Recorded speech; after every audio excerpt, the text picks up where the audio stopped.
Welcome to the 65th plenary of the Boards of Governors of the World Bank Group and the International Monetary Fund. The government will meet with executives of the International Monetary Fund tomorrow to assess the country's fiscal management. The International Monetary Fund in a report says the Bahamian dollar is overvalued between 10 to 20%. The IMF warns that this is further eroding the economy's cost competitiveness. What you're about to see will shock you. This has already happened to Argentina and other countries. Look at what the IMF has done.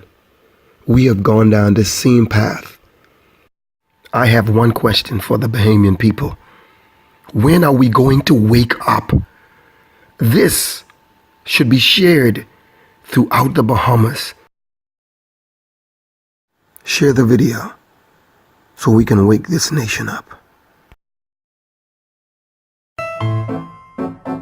It all looked so good in the 90s. Argentina was the IMF's star pupil and did everything they asked. Free market reforms, privatizations. It even pegged its currency to the dollar. But the economy went into recession. The people are hungry. My husband is unemployed and I can't feed my children. This can't go on. We have to obey the IMF. So Argentina went back to the IMF doctor, who upped the austerity dose. It slashed public spending, it raised taxes and interest rates, and of course took plenty of IMF loans. The key for Argentina is to get her fiscal house in order, get monetary policy in order. It'll all be done through the IMF. Yet the cure ended up being worse than the disease. And the combination of cuts and taxes almost killed the patient.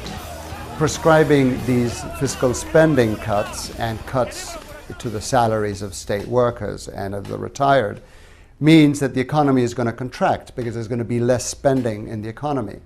And so if the economy contracts, then fiscal revenues are also going to continue to contract. And so you're in a downward spiral. It was a vicious circle. The government needed $22 billion a year just to service its debt. So the IMF loans were only prolonging the agony. En los próximos 2 o 3 días, in the next 2 or 3 days, we're going to work intensively with the IMF.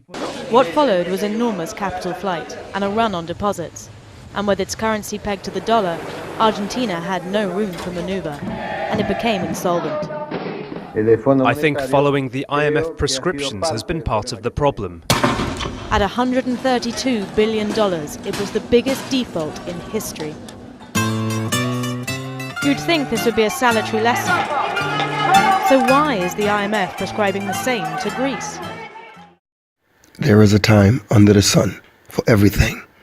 This is the time to stand.